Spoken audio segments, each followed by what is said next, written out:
Alam mo bang may dalawang pangunahing high-speed train ang Sweden?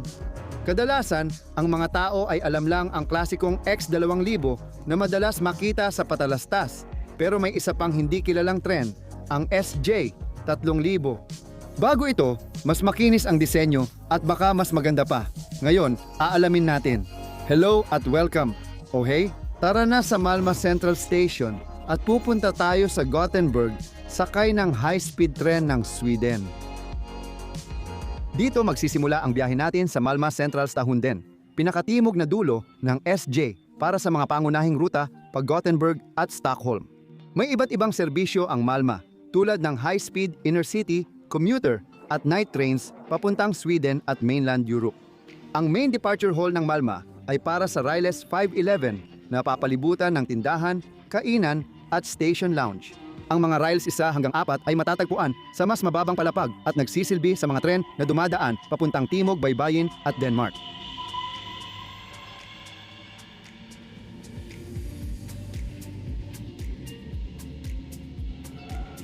Habang papunta tayo sa Riles 8, makikita natin ang SJ.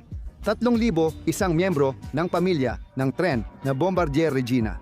Ang SJ 3,000 ay mas maikli at malapad na high-speed tren na tumatakbo kasama ang X2000 para sa mga pangunahing ruta sa lungsod ng Sweden.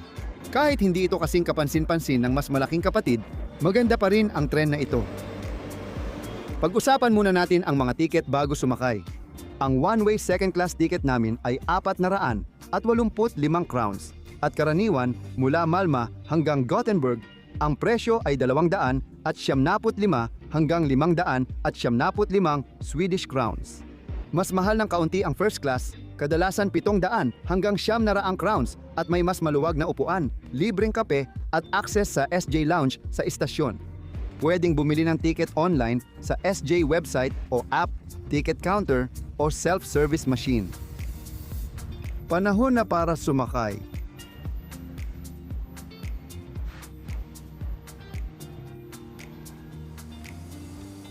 Sa bagong 3 upuan, 46 tayo ngayon, malapit sa bintana at mesa para sa 4. Nag-aayos na kami. Umalis ang tren namin mula Malmö nang tama sa oras para sa 2 oras at 31 minutong biyahe pakanluran sa baybayin ng Sweden.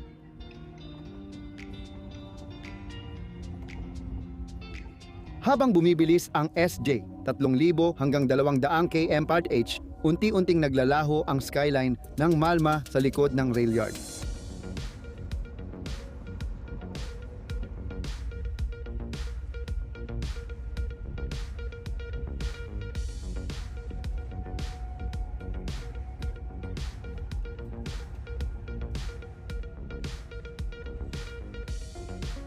Hindi ko alam kung naririnig mo ako, pero di ako sigurado kung naririnig kita. Ikalawang klase sa Regina ng SJ. 2x2 na upuan ang high-speed na tren, may mesa at airline style na mga hanay. Maluwag ang legroom, mga 8 pulgada ang agwat ng tuhod ko sa upuan at may space sa ilalim para sa bag.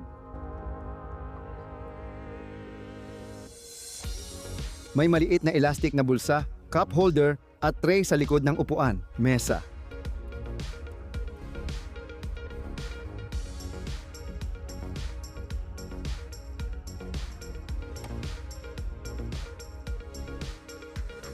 May sariling ilaw sa itaas para sa pagbabasa at saksakan sa pagitan ng upuan.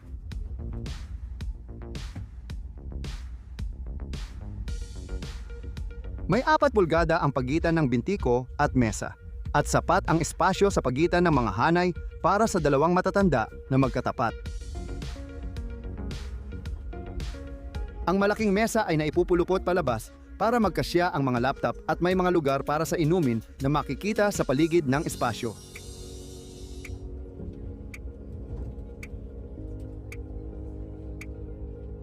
Nakakagulat na komportable ang mga upuan. Dinisenyo ang mga ito para magbigay ng mas magandang suporta at ang kanilang mga pakpak na headrest ay nagbibigay ng privacy habang ang mga bolster ay humahawak sa mga pasahero sa kanilang pwesto. Sa matutulis na liko ng mga pangunahing tren sa Sweden.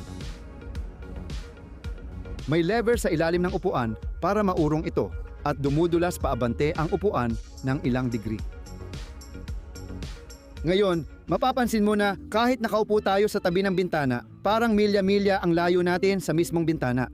Dahil ito sa dagdag 400 m lapad ng SJ, 3,000. Nagbibigay daan ang espasyong ito para sa dagdag na mesa sa pagitan ng upuan at pader malapit sa bintana nang hindi lumiit ang lapad ng upuan. Ibig sabihin nito, ang first class ay 2x2, hindi 2x1. Ngayon na nakita na natin ang ating mga upuan, mainam na pag-usapan naman natin ang mismong tren. Ang SJ 3000 ay kabilang sa Bombardier Regina na tren na gamit sa Sweden at ibang bahagi ng Europa. Di tulad ng X2000, hindi ito nagtitilt pero maayos at kasing bilis pa rin.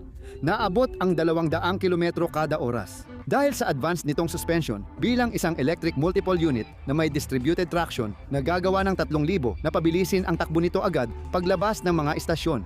Habang ang dagdag nitong lapad ay nagbibigay ng mas maraming espasyo sa loob ng mga bagon, ang lapad na iyon ay lumilikha ng mas malalapad na pasilyo, mas maraming puwang sa paligid ng mga mesa at mas bukas at preskong pakiramdam.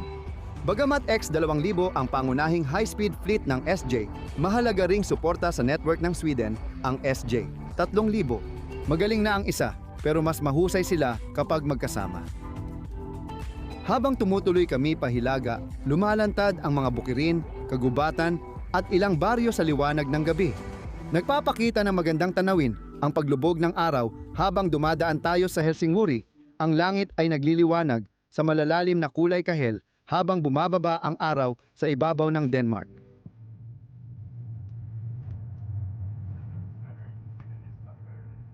Palubog na ang araw, oras na maghapunan. Nasa dulo ng bago namin ang SJ Bistro, isang nakakagulat na kumpletong counter na may mga merienda, inumin, mga opsyon na may alkohol at mga buong pagkain. Pinili ko ang teriyaki chicken at soda, nagkakahalaga ng 154 Swedish crowns o mga 15 United States dollars. Busog ang pagkain. Maraming manok, malaki ang kanin, may ginadgad na gulay at pickled na kalabasa. Kahit malamig ihain, pwede namang painitin sa microwave sa tren.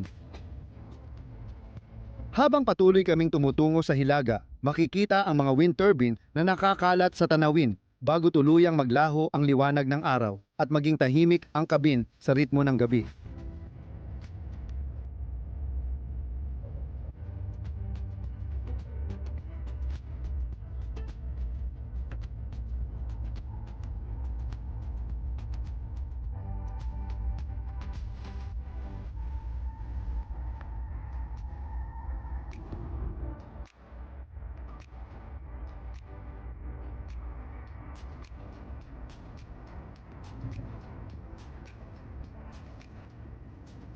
Matatagpuan ang mga banyo ng SJ 3000 sa dulo ng bawat bagon.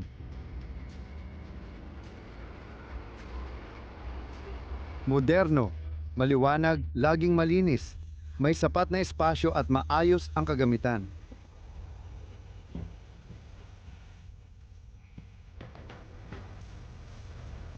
Lumubog na ang araw paglapit namin sa Göteborg. Kulay kahel ang dapit hapon sa abot tanaw.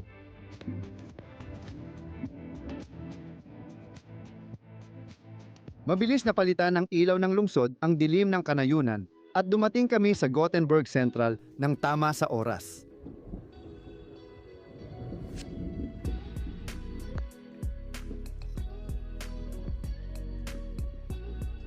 Sa pagtatapos ng aming paglalakbay, maaari na kaming pumasok sa Hotel Boris sa Tralstehunden kung saan tatapusin namin ang video para sa araw na ito. Sa susunod na linggo, pupunta kami sa Italia para sa isang mabilis na biyahe sakay ng Italo. Bibiyahe kami sa business class ng Automotrice a Grande Vitesse high-speed train mula Milan papuntang Florence sa 300 km/h. Kung bago ka dito, paki-click ang subscribe button sa ibaba. Libre ito at malaking suporta sa channel. Gusto kong magbigay ng malaking pasasalamat at shoutout sa aking mga tapat na patron at miyembro. Kayo ay kamangha-mangha at labis kong pinahahalagahan ang inyong kahanga-hangang kabutihang loob. Kung nais ninyong mapabilang sa video o suportahan ang channel, bisitahin lang ang mga link sa ibaba ng description. Iyon lang para sa araw na ito. Salamat sa pagsama. Magkita tayo ulit.